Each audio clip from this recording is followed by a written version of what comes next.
안녕하세요. 저의 과학 칼럼 제18강 양자역학과 코펜하겐에서 한번 마무리를 제대로 하고 가는 게 좋을 것 같아서 오늘도 요 주제를 가지고 진행을 하겠습니다. 양자역학 여기 보면은 그 불확정성 원리로 이제 최종적으로 결론이 나게 됐는데, 여기 보면 수식 자체에 H라고 이제 이 플랑크 상수가 또 여기 등장을 하죠. 그래서 이 플랑크 상수라고 하는 것의 시작이 요게 굉장히 양자역학의 시작 출발인데요. 이것이 이제는 그 막스 플랑크라는 분이, 이분이죠. 이 막스 플랑크라는 분이 그 흑체 복사 이론, 이쪽 그동안 거를 보면은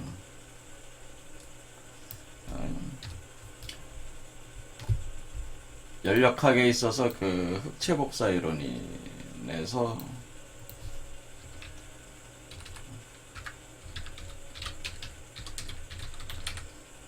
그래서 그 이론적 모순을 해결하기 위해서 도입한 상수였다고 제가 말씀을 드렸습니다. 그런데 이것이 이 H가 결국에는 에너지 덩어리가 에너지가 일정한 단위의 덩어리들로 구성되어 있다는 에너지 양자화 개념이라고 하는 것이죠. 에너지가 덩어리로 양자화돼서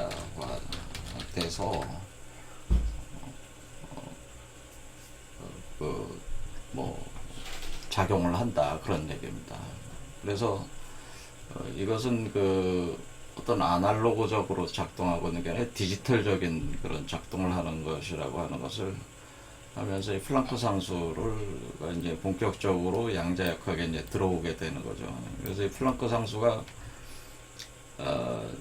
상수니까 수니까 고정된 수입니다. 그래서 6.616 곱하기 10의 마이너스 34승 이렇게 돼 있어요.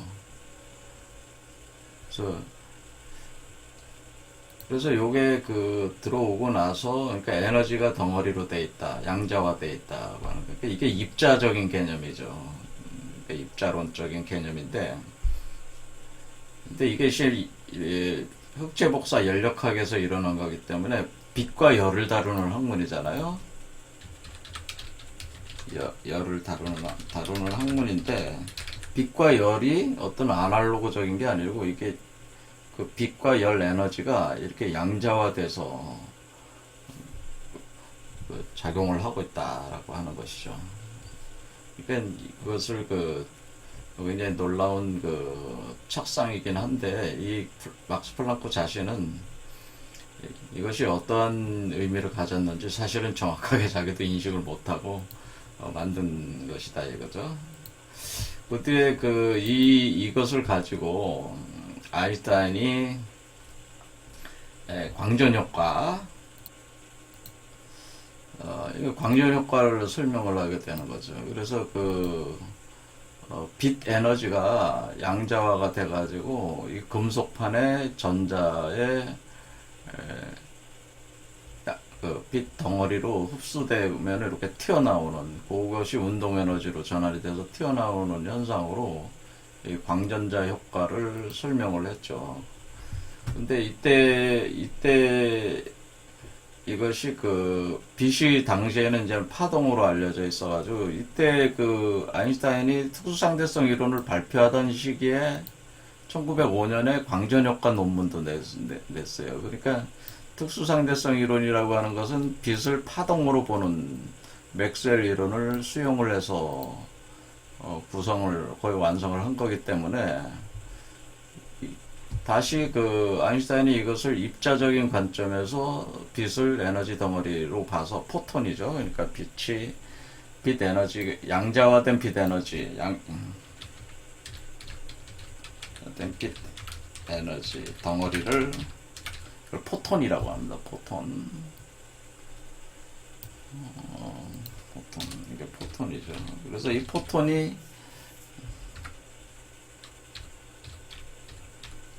포톤이 그 우주를 구성하는 그 네 가지 힘 중에 하나가 되는 거죠. 여기 보면 이제는 중력이 있고 전자기력을 매개하는 그것이 이제 포톤이 이게 하게 됩니다. 그래서 포톤. 그래서 요 개념을 가지고 그 광전 효과를 설명을 하니까 빛이 입자다라고 하는 거죠. 그러니까 이게 빛이 파동과 입자 양쪽의 성격을 다 가지고 있다는 거예요. 입자와 파동론적인 그런 개념이 등장을 하게 되는 거죠. 그러면서 그러면은 역으로 그럼 입자도 파동일 수 있다는 생각을 갖게 되는데 그것이 이제 이중슬릿이라고 같은 게 이제는 그런 거라는 거죠. 그러니까 전자는 그러면 원래 입자인데 음전기를 가진 입자인데 이거를 이중슬릿의 통과를 이렇게 해보니까 파동처럼 또 그걸 보여주더라 이거죠. 그러면은 이것이 전자 같은 물질도 이런 파동성을 가지고 있다. 그래서 그게 이제 드보로이 같은 사람이 그 물질파라는 개념을 생각을 하게 되죠. 드보로이가. 그러니까 드보로이는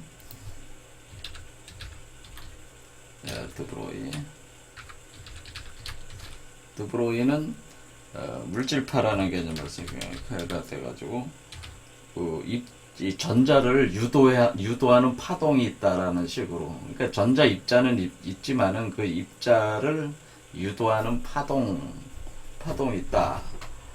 그런 식으로 물질파라는 개념을 발상을 갖게 됩니다. 그러니까 이것은 결국 그 입자와 파동의 이중성.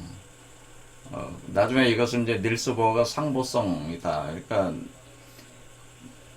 그 양면성, 이렇게 양면성을 가지고 있다니까. 닐스 보어는 그 동양 철학의 그 음양론에 대해서 많이 경도돼 있었어요. 태극 이론에 대해서. 그래서 마치 음과 양처럼 그 일종의 그 입자는 음의 성격이고, 음양으로 보면 음이고 파동은 양이다 이거죠. 음양. 그래서 음양으로 보는 상보적인 입장으로 원래 우주가 그렇게 구성이 되어 있다는 거죠. 그래서 그 상보성 원리가 닐스 보어가 이제는 또 창안을 하게 됩니다. 그게 코펜하겐 해석의 중심 이론이 되는 거죠. 그러면서 이것이 이제는 더 깊이 연구가 되기 시작한 것은 그 원자 구조에 대한 그 본격적인 그 탐구를 하면서 이제 이것이 그 세계 석학들이 이 문제에 달려들어서 이제 양자역학을 서서히 그 완성을 해나가게 되는 거죠. 기본적인 완성을. 그래서 닐스 보어는 이전에 그 원자구조 탐구는 접어두고라도 원자구조 이론은 그 모든 것은 그 물질의 최소 단위가 있다 해서 그것을 여러분들도 잘 아시지만 데모크리토스라는 사람이 원자론을 얘기했잖아요. 이 사람은 크리토스 원자론. 그래서 물질의 최소 단위를 찾으려고 하는데 그 물질의 최소 단위를 이제 원자로 보는 거죠. 그래서 원자를 이제는 점점 이제는 그 작은 그 음전기를 발생시키는 전자가 또 알게 되고 또 양성자, 중성자도 이제는 이때 이제는 그 전자, 양성자, 중성자 개념이 나왔으니까 요걸 기초로 해서 원자의 그 모형을 이제는 생각을 하게 되는 거죠. 그래서 이것이 이제는 양성자와 중성자가 가운데에 뭉쳐 있고 전자가 이렇게 궤도를 돌고 있다는 그 이론을 닐스 보어가 틀을 잡게 되죠. 그래서 여기에 닐스 보어가 원자핵이 가운데 있고 전자가 이렇게 껍질을 돌면서 점프해 다닌다. 그러니까 양자화된 에너지를 흡수하거나 방출을 하면서, 방출하는 경우는 원자 핵 근처로 떨어지는 거고, 흡수를 하면 활동성이 높아지니까 올라오는데, 그것을 마치 우리가 뭐 비행기를 타면 이렇게 또 돌아가지고 이렇게 올라와야 되는데, 그게 아니고 점프하여 온다는 거죠. 점프해서 점프하는 식으로 들어가고 나오고 한다고 하는 양자 도약 이론을 기초로 해서, 그러니까 이거는 아인슈타인의 그 광전 효과의 광량자설을 그대로 채용을 한 거잖아요. 그러니까 에너지 양자화 개념, 빛의 양자화 개념을 그대로 채용을 해서 그때 있었던 그 스펙트럼 이론과 결합을 해가지고 이 이론을 만들어내는 거죠. 이렇게. 그래서 이게 닐스 보어가 만든 요것으로 이제는 대강 이제는 정립이 돼 나가고 있었고, 요것이 이제는 드브로이가 요것을 이렇게 점프한다는 거를 이제 입자적인 입장에서 이렇게 본 거고, 요거 그렇죠. 입자가 들어오고 나가고 하는 거니까요. 들어오는 거고, 여기 보면은 결국 요 정중앙에는 원자 구조 중앙에는 이렇게 양성자가 3개가 있으면은 전자도 3개가 있어서 원자 자체는 중성을 이루고 있죠. 그리고 거기에 중성자가 이렇게 붙어 있습니다. 원자 핵이. 자, 여기가 있습니다. 이렇게 돼 있어가지고, 요렇게 도는 게 아니고, 요런 식으로, 궤도가 이렇게 점프하는 식으로. 그러니까 이걸 껍질이라고 그러죠. KLM각. 여러분이 뭐, 화학 공부 하신 분들이 이거 뭐 다 아실 텐데, 요런 식으로 돼 있다는 거를, 닐스 보어가 이게 창안을 한 거예요.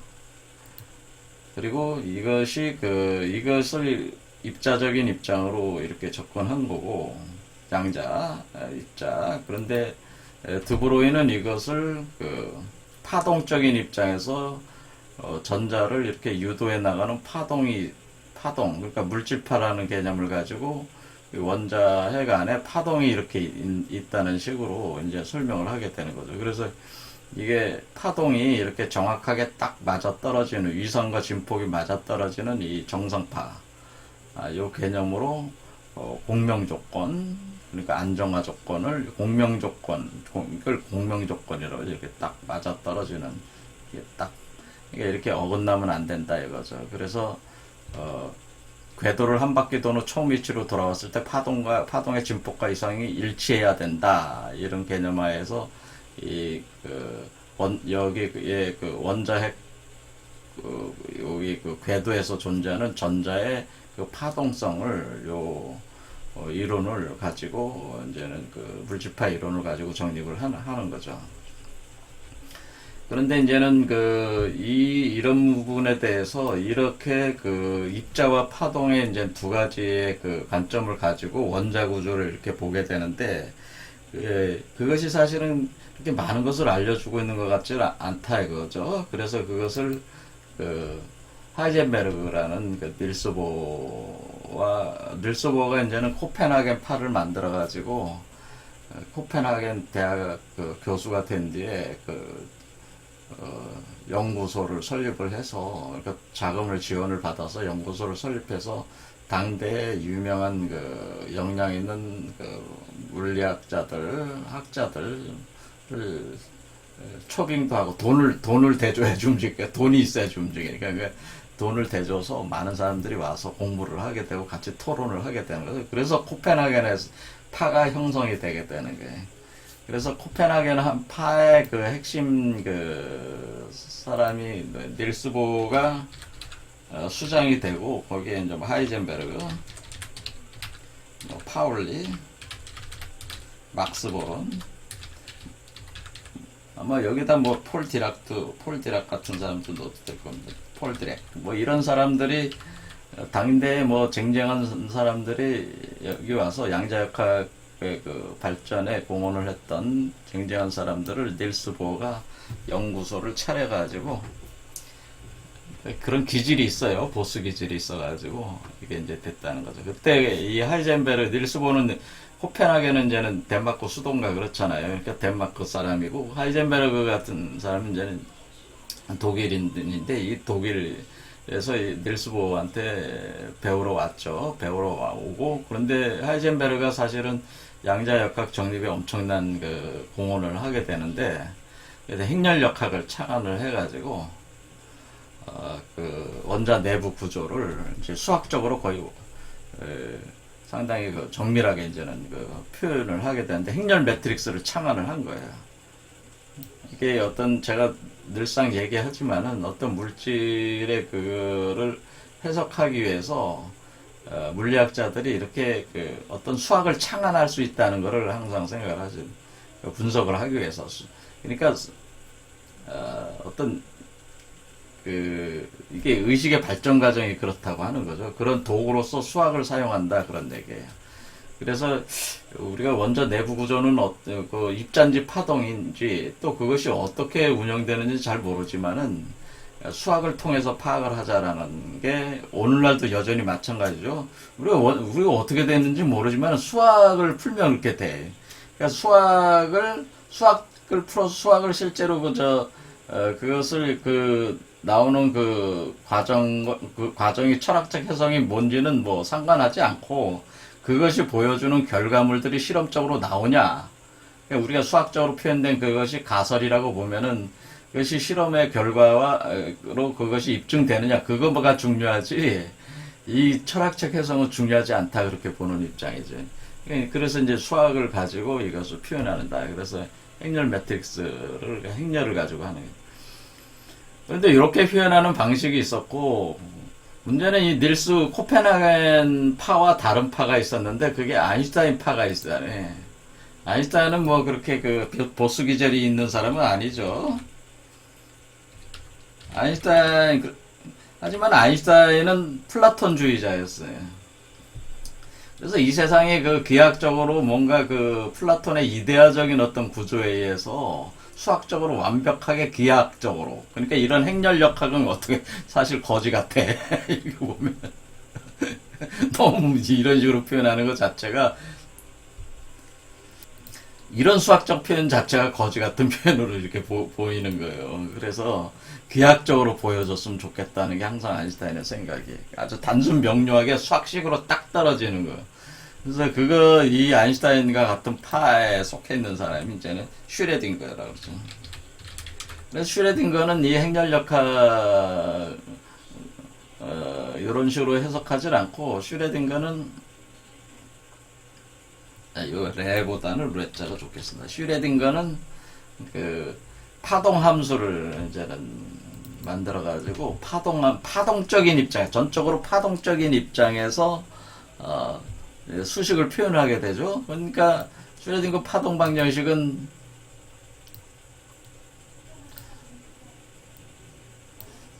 이렇게 수식으로 간단하잖아요. 그러니까 여러분 이제 행렬역학하고 비교를 해보세요. 행렬역학은 이 각 그 행과 열의 이런 변수들이 이제 다 들어가서 이거 설명을 해야 되는 거잖아요. 복잡하잖아요.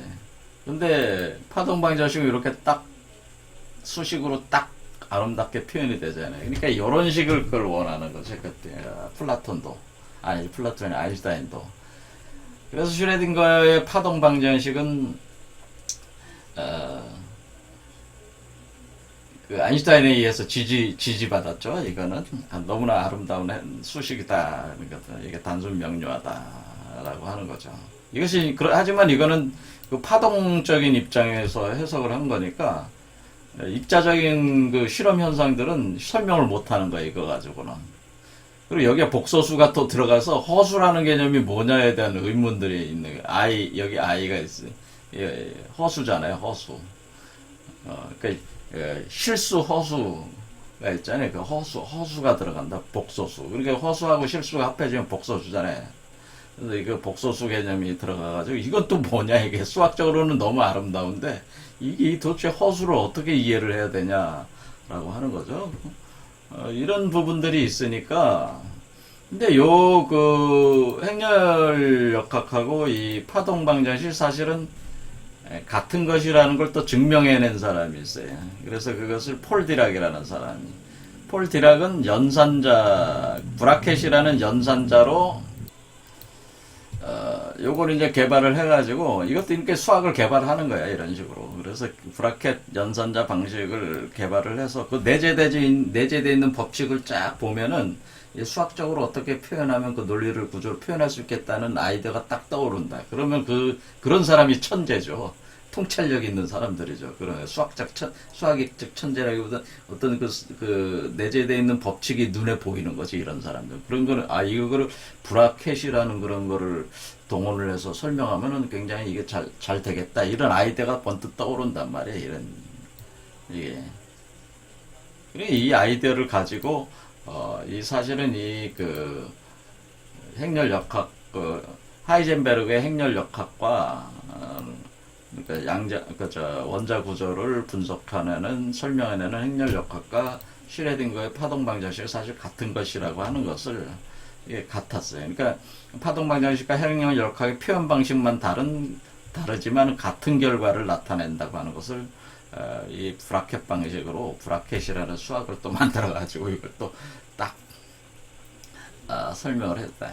근데 문제는 이게 도대체, 안에서 입자 파동으로 돈다고 하는 것이 무엇이냐에 대한 그것은 계속 고민을 하게 되는 거죠. 도대체 뭐지 이게? 그런 거죠, 계속. 이 수학적으로 표현되는 이런 것이 과연 뭐냐라는 거죠. 그런 부분들을 이제 고민을 계속 하게 되는데, 이런 부분들은 이제는 막스보론이라는 사람이, 그러니까 여기 보면 이제 여기 에르빈 슈레딩거잖아요. 그래서 막스보론이라는 이분이 이제는 여기 결정판을 내게 되는 거죠.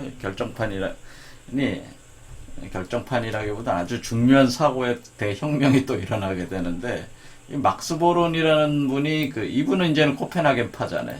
근데 이분이 이 슈레딩거의 파동 함수가 음파같이 이렇게 실제하는 파가 아니고, 그러니까 이거가 아주 중요해요. 그러니까 슈레딩거 파동 함수는 실제하는 파가 아니고, 실제하는 파동이 아니다. 그것은 그냥 전자의 존재 확률을 표현해주는 확률파다라고 하는 게. 그러니까 여러분들은 이제는 통계학이나 이런 데 보면은, 통계학 같은 거를 좀 보시면은, 어떤 그림이 많이 보여요. 요런 그림 많이 보잖아요. 요렇게. 통계학 같은 그림 보면 요런 그림 많이 나오죠. 요런 거 이렇게. 그렇죠. 여기가 요렇게 선이 이런 데가 뭐예요? 이것은 확률이 제일 높은 거 아니에요? 여기가 바로. 그러니까 요런 거 많이 있잖아요. 그죠? 통계 역학. 그러니까 이게 통계 확률이다라는 거죠. 확률. 그러니까 전자의 존재 확률이다. 라고, 막스보론이 완전히 혁명적인 생각을 하게 되는 거죠. 그러니까 확률파다, 확률파. 요게 아주 핵심이에요. 그러니까 존재의 확률파다, 존재의 확률파. 그러니까 우리는 전자가 원자 안에서 어떻게 존재하는지는 모른다. 하지만은 존재하는 확률은 알 수 있다. 확률은 알 수 있다고 하는 거죠. 그래서 그것을 이제 확률파라는 개념을 이제 도입을 하게 돼서, 그러면 이것이 우리가 원자 핵과 전자가 있으면, 그럼 이 전자를 우리가 검출을 해야 되잖아요. 관측을 해야 되잖아요. 검출.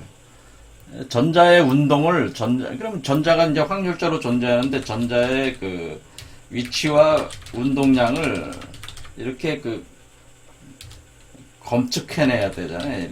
관찰해야 된다. 관측해야 되잖아요. 왜냐면 이게 우리가 과학이라는 게 실증해야 되는 거 아니에요? 실증을 하려면 어떤 실험하고 실증을 하려면 반드시 검측을 하는 과정이 있어야 되잖아요. 그런데 이게 존재할 확률만 있다면은 이것이 무슨 의미냐라는 게 또 이제는 어려워지는 거죠. 그래서 그거를 이제는 요 단계에서 한 단계 더 나가는 것이 바로 이 하이젠베르그의 불확정성 원리다 그러죠. 여기 하이젠베르그의 불확정성 원리를 이렇게 표현을 하게 되면서 이제 하이젠베르그가 이제 마무리를 하게 되는데, 요 막스보론이라는 분이 사실은 요 양자역학이라는 이름을 처음 사용하는 거죠. 막스 보론이 퀀텀 피직스. 그래서 막스 보론이 이분이 이제는 양자역학이라는 거를 양자역학 그러니까 퀀텀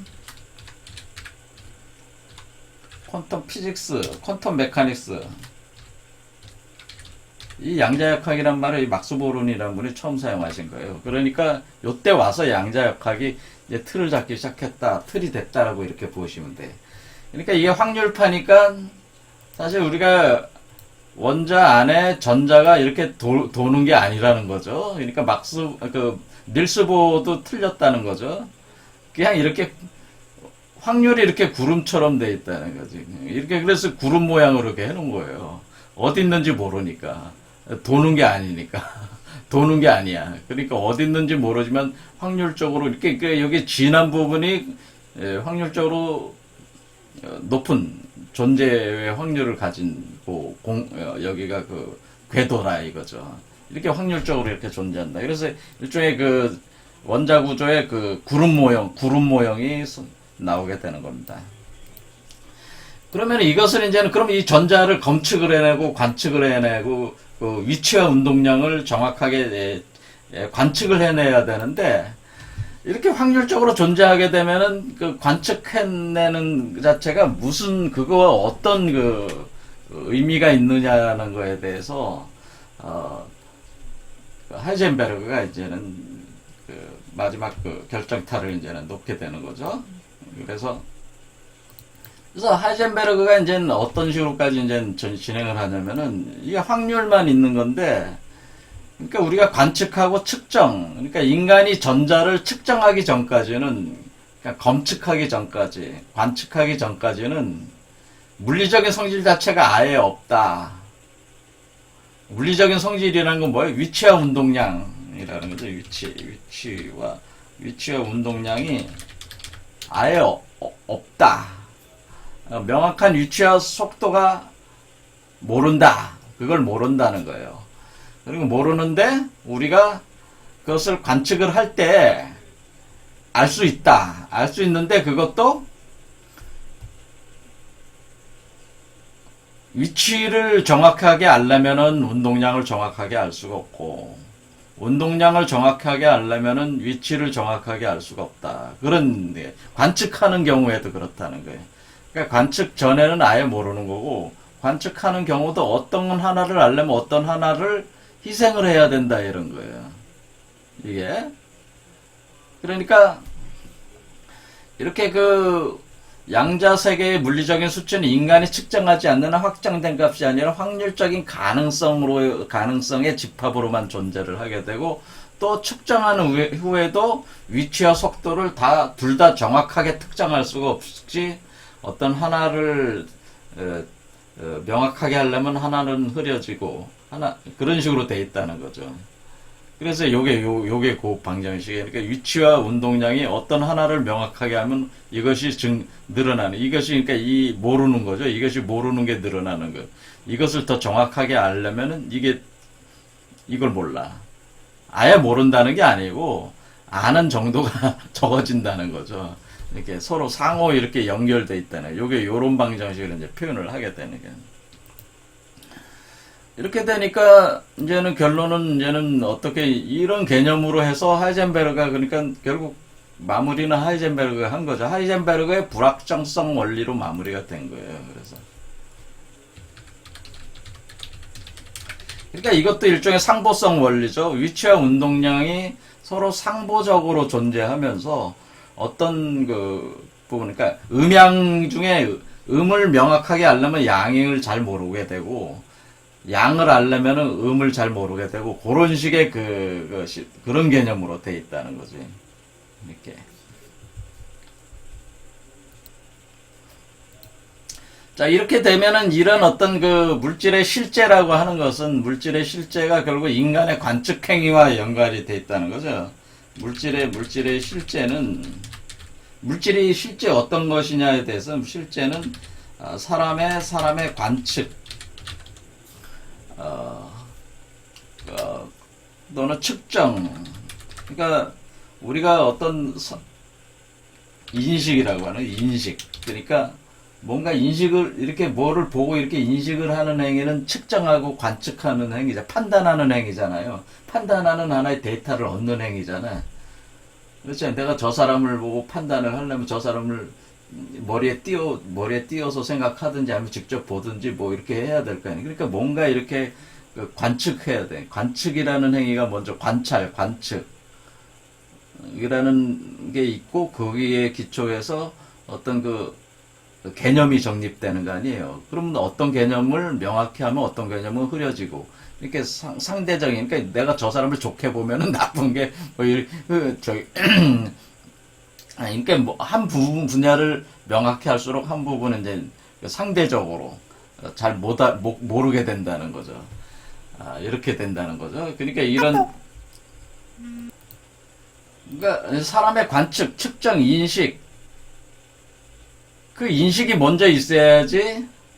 그러니까 측정, 이것이 이제 감지라고 할 수 있죠. 어떤 오감에 의한 감지, 오감에 의한 상을 만드는 것이죠. 상을 만드는 감지가 먼저 있어야 돼. 오감에 의한 감지가 있고, 그것이 상이 만들어지면 인식 과정이 있고, 그게 이제 우리가 생각하는 뇌가 하는 행동이 그런 거잖아요. 일단 오감을 받아들이는데 내재적인 선언적인 뇌가 있어서 판단하는 어떤 그 메커니즘이 돌게 되는데, 그러면서 선언적인 뇌 구조를 이제 변형하기도 하죠. 판단을 하는 증거들이 자꾸 나오면 어쩔 수 없이 이제 뇌를 바꿔야 이게 돌아가는 걸 좀 바꾸는 식으로 써서 그렇게 되는 건데, 어쨌든 이렇게 그 오감에 의한 그 인식 자체들이 어떤 걸 명확히 하면 어떤 걸 흐려지고 이런 식으로 그 돼 있다고 하는 거죠. 이게 애초에. 그러니까 우리가 그걸 이제 퍼셉션이라고 그래요. 지각 이론이라고.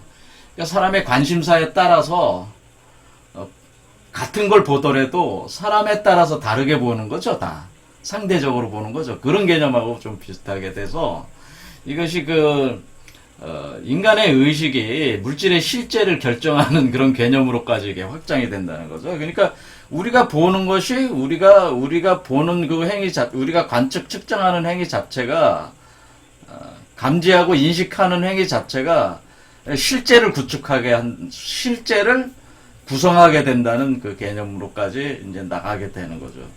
그렇게 관측 측정할 때 실제화되는 거, 이렇게 관측되고 측정하고 인식할 때, 감지할 때, 오감으로 감지할 때 파동함수가 붕괴가 된다. 그래서 실제화가 된다. 확률이 사라지면서 실제화가 된다고 하는 거죠. 이럴 때에 그 인간의 그 개입이 있다고 하는 거죠. 이런 식으로. 이것은 자연의 자연 원리다. 이것도 자연의 원리라고, 이거 원래 그렇다고 코펜하겐 학파가 이걸 그냥 받아들인 거죠. 원래 그런 것이다. 그러니까 아인슈타인은 어떤 명확한 그 기하학적 모델의 투사가 이 세계가 돼서, 그러니까 인간과는 상관없이, 플라톤의 이데아로는 뭐예요? 인간이라는 존재와는 상관없이 이 세계에 완전한 어떤 세계가 존재해서 인간도 그거에 만물의 그 요소 중에 하나로 이렇게 보는 거에 반해서, 어떻게 돼요? 그 코펜하겐파는 인간을 어떻게 보면 주체적인, 그 자연을 구성하는, 중심적인 존재로서 이렇게 표현을 하게 되는 거죠. 이게 철학적으로 이렇게 같다. 이게 자연이 원래 그렇다 그러는 거예요. 자연의 중심에 인간이 있다 그런 뜻이에요. 그러니까 이상한 것은 우주가 아니고 인간이 이상하다. 그러니까 인간이 이상하다는 건 인간이 계제가 돼야만이 우주가 실제화가 된다고 하는 거죠. 그러니까 인간에 의해서 우주가 실제화가 된다는 거죠. 우주 자연이 실제화된다. 원래 그렇다. 그런 게, 원래 이렇다 하는 거예요. 굉장히 놀라운 이론이죠. 자, 이렇게 결론이 나오고 있습니다. 그래서,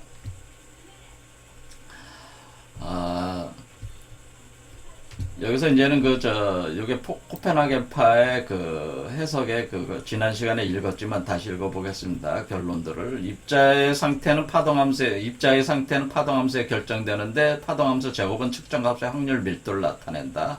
이거 슈레딩거의 파동 방정식의 존재의 확률파라고 하는 거죠. 그 다음에 모든 물리량은 관측됐을 때 의미를 갖는다. 그러니까 인간의 그 인식, 관측, 측정 행위 자체가 실제화시킨다고 하는 거죠. 그 다음에 서로 관계를 갖는 물리량은 하이젠베르그 부작정성 원리의 위치와 운동량을 동시에 측정하는 것은 불가능하다고 하는 거죠. 그러니까 이게 서로 상보적으로 돼 있다고 하는 것과 같은 얘기죠. 모든 입자들은 입자와 파동성을 가지고 있고 서로 상보성을 띠고 있다. 그러니까 어떤 한 부분을 명확히 하려면 어떤 한 부분은 불명확하게 하는 게 증가한다고 하는 거죠. 이런 식으로 서로 상대적으로 이렇게 돼 있다는 거죠. 그러니까 우리가 뭐 진보주의자다 보수주의자다고 할 때 극자나 극우는 뭐예요? 극좌로 선명해지지만 어떻게 보면은 보수를 더 모르게 되는 거죠. 더. 그러니까 더 극자가 돼버리는 그것도 뭐야? 구구파가 있잖아. 구구파들은 어때? 우측으로 선명하게 가는 건 뭐야? 이쪽을 완전히 모르게 돼. 이쪽에 있는 그러니까 좌파의 삶을 모르는 거예요. 구구파는. 극좌파는 뭐야? 우파의 삶을 모르는 거예요. 그런 식의 개념과 비슷해. 이 상보적인. 이게 뭐 하나를 하려면 하나는 희생을 해야 돼. 그런 게 한 부분을 강화시키려면 한 부분을 희생해야 된다. 그런 개념이 또 여기 연결이 돼 있는 거죠. 그 다음에 양자 상태는 불영속적으로 끼고 특정한 물리량만 돼 있어서 한 상태에 다른 상태로 움직이는 거 양자 도약이 일어난다. 그런 거죠. 그리고 이제 점점 가면 얘는 결국 확률파라는 개념이 중요한 거예요. 확률파. 확률파라는 개념이기 때문에 내가 모든 곳에 존재한다 이렇게 얘기할 수도 있는 거예요. 확률이니까. 제가 지금 여기서 강의를 하고 있지만은 제가 지금 뭐 서울에 있지만 지금 뉴욕에 있을 수도 있는 거예요. 확률적으로는. 그렇잖아요. 그래서 모든 곳에 내가 있다 이런 이론도 또 될 수가 있네요. 확률이 낮지만은 뉴욕에 있다. 뭐 환율이 0.1이지만 뉴욕에 있다. 그런데 제가 이렇게 하는 순간에 이렇게 현실화가 되고 있잖아요. 실제화가 되고 있잖아요. 그러니까 이렇게 되기 전에 0.1초 전에는 제가 뉴욕에 있을 확률이 있었다는 얘기죠. 그래서 아인슈타인이 신이 어떻게 주사위를 던지냐. 그러니까 내가 달을 보지 않으면 달은 없는 거냐. 그런 이론하고 비슷한 게 이게 지금. 이렇게 돼 있습니다. 그래서 여기서 이제는 존 폰 노이만이라는 사람을 좀 소개를 하면서 좀 먼저 폰 노이만 요거 먼저 보고 또 다른 것 좀 보고 마무리를 하겠습니다.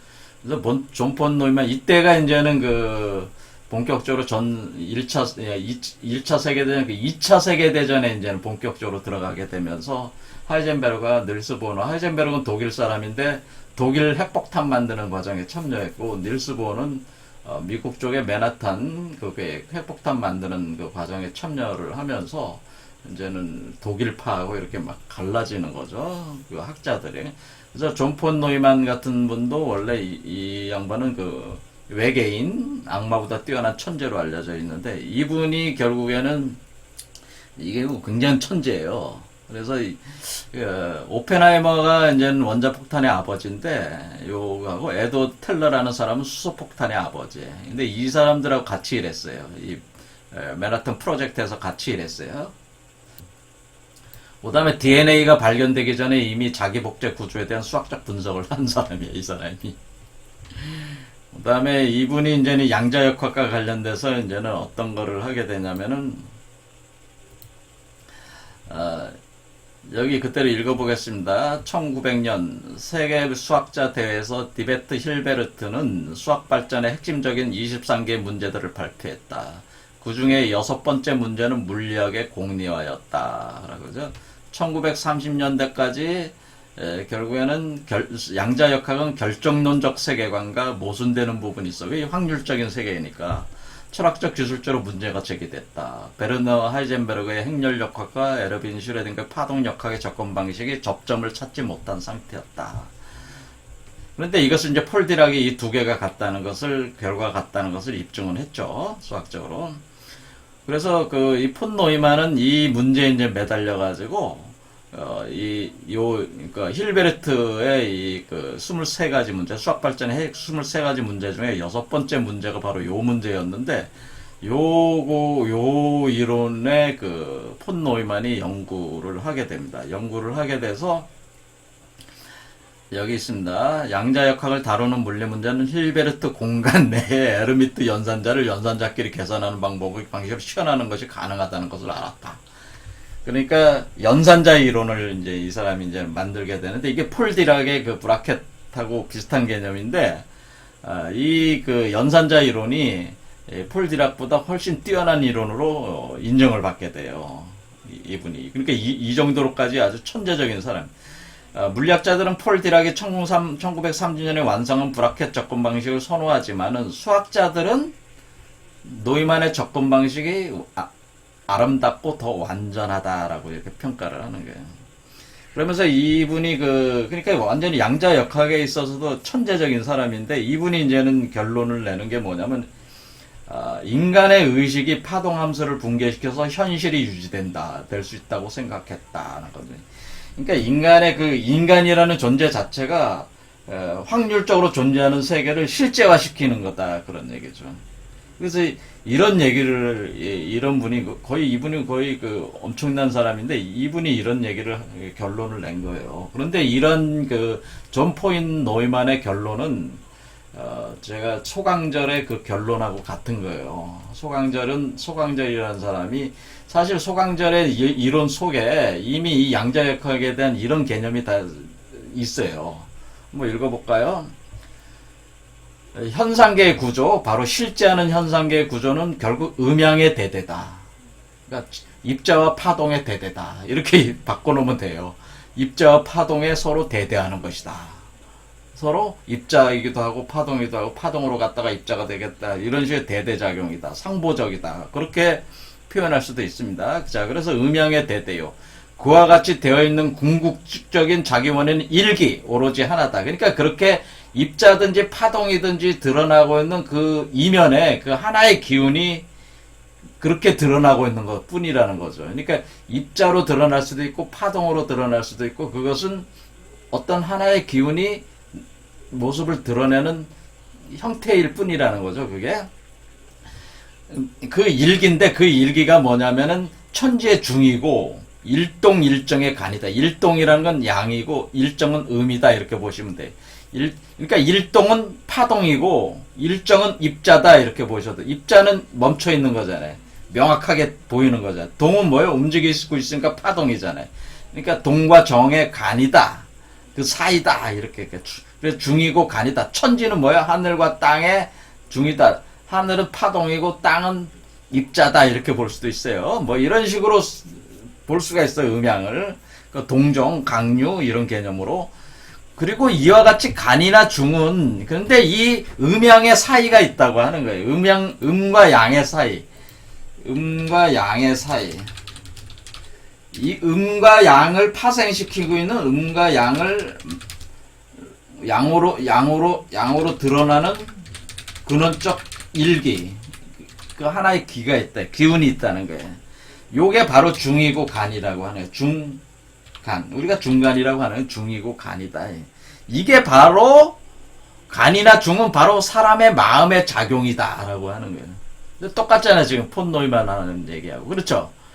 그렇기 때문에 결국 사람이라고 하는 것이 천지인의 삼자가 이 세계 구조의 전체를 나타내는 상응 체계이다. 그러니까 이렇게 사람의 의식이 아주 핵심이라고 하는 거죠. 사실은 사람의 의식이 음과 양을 드러내는 원천이라고 하는 거죠. 현상을 만들어내는 근원은 사람의 의식이라고 하는 겁니다. 그래서 현상에 상적하는 현상 그 자체가 자기 원인이 나 속에 있다. 바로 여러분 속에 있다는 거예요. 나라는 의식 속에 있다는 거예요. 나의 마음의 작용 그 자체는 곧 세계 구조의 궁극적 유일자이면서 이 세계를 존재하게 하는 작용이다. 이게 완전히 존 폰 노이만 얘기가 똑같잖아요. 인간의 의식이 파동함수를 붕괴시켜서 현실이 유지될 수 있다. 현실이 드러나고 제가 한 글자를 더 넣은 현실이 드러나고 유지된다. 이 얘기는 뭐예요? 이 얘기하고 똑같은 얘기잖아요, 지금. 나의 마음의 작용. 그러니까 인간이죠. 인간의 마음의 작용. 마음의 작용이 이게 바로 의식이잖아요. 의식이 마음의 작용이잖아요. 이 의식이라고 하는 그 자체는 세계 구조의 궁극적 유일자이면서 이 세계를 존재하게 하는 작용이라고 하는 것이다. 그렇죠. 이게 양자역학의 그 결론하고 같아. 그리고 여기서 또 이제 얘기하는 게 뭐냐면, 모든 존재하는 것의 본원에는 통일성이 존재한다. 모든 것을 존재하는, 이게 통일장 이론하고 같은, 통일장, 오늘날 계속 통일장 이론을 만들고 있잖아요. 존재하면 그것은 소수의 뛰어난 사람만이 파악할 수 있다라고 하는 거죠. 있는데, 우주의 통일성 밑바닥에 깔려있는 원리는, 우주는 통일성이 있는데, 그 밑바닥에 깔려있는 원리는 우주뿐만 아니라 인간의 마음에도 똑같이 적용된다. 그러니까 우리가 우주 자연의 법칙이라는 거와 인간의 마음의 법칙이 다른 게 아니고 같은 것이고, 사람의 마음이 우주 자연을 같기 때문에 뭐예요? 우주의 법칙과 사람의 마음의 법칙이 같다고 하는 거예요. 우주 자연의, 그러니까 사람의 마음의 법칙이 같다. 근데 이 마음의 법칙을 우리가 얘기해서 이것을 성리라고 하는 거예요. 그래서 성리학이 여기서 나오는 거예요. 이 마음의 법칙이 사람의 본성의 이치, 그것이 성리예요. 이거와 같다. 그러니까 우주 자연의 법칙과 사람의 마음의 법칙이 같다. 그래서 사람의 마음을 통해서 우주 자연을 이렇게 형성해낼 수도 있다고 하는 거예요. 그러니까 우주뿐만 아니라 인간의 마음에도 똑같이 적용된다. 그래서 이 우주 자연을 통해서 사람의 마음을 알 수가 있고, 사람의 마음을 통해서 우주 자연을 알 수가 있다. 이것이 바로 경물치지 이론이라고 하는 거예요. 경물치지. 우리가 우주 자연을 경물한다는 게 뭐예요? 물. 우주 자연의 만물을 연구하는 게 경물이고, 치지한다는 건 그래서 참다운 지혜에 이른다고 하는 것이죠.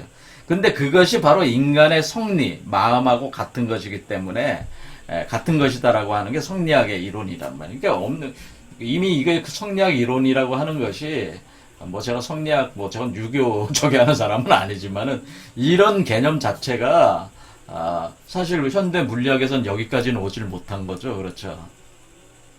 인간의 마음의 원리와 우주 자연의 원리가 같다고 하는 것은 아직 물리학은 모르는군요. 하지만은 여기까지 와 있는 거죠. 어디까지 와 있어요? 사람의 마음의 작용이 우주 자연을 실제화시킨다고 하는 것까지는 그 양자역학에 와 있는 거죠. 그렇죠. 하지만 사람의 마음의 원리와 우주 자연의 원리가, 그러니까 물리학 법칙들이 사람의 마음의 법칙하고 같다고 하는 것은 아직 물리학에서는 상상조차도 할 수가 없는 거죠. 아직 상상을 아직 하질 못하고 있는 거죠. 그런 상상을. 근데 이거예요. 그래서, 그래서 여기까지 와 있는 거죠. 어디까지 왔냐? 사람의 마음이, 사람의 의식이 현실을 실제화시킨다. 이게 바로 누구 얘기야, 이게? 이게 원효대사가 얘기한 일체유심조 아니야. 모든 건 마음의 작용으로 만들어진다는 거 아니에요. 일체유심조. 이게 원효대사가 얘기한 거 아니에요. 모든 것은 마음의 작용이다라고 하는 거예요. 마음이 실제화시킨 것이다라고 하는 거잖아요. 그렇죠? 자, 그래서 이게 코펜하겐 해석은 이제 동양 철학이 해왔던 그런 관점하고 요런 점까지 이제 와 있다. 그런 거죠. 자, 여기까지 이런 철학적 해석은 이렇고, 자, 여기까지 하고 다음 시간에는 또 이제, 새롭게 이제는 진행되는 게 뭐예요? 이제 소립자 물리학과 표준 모형에 대한. 그러니까 이제 입자가 지금 뭐예요? 양성자, 중성자, 전자 세 개밖에 없잖아요, 지금. 근데, 소립자, 중간자, 중성미자 같은 소립자들이 엄청난 수백 개의 소립자들이 이제는 막 발견이 되면서 본격적으로 양자역학이 또 새로운 차원으로 또 이제 발전을 하게 되는 거니까 다음 시간엔 그 부분에서 이제 시작을 하겠습니다. 오늘 여기까지 하겠습니다. 감사합니다.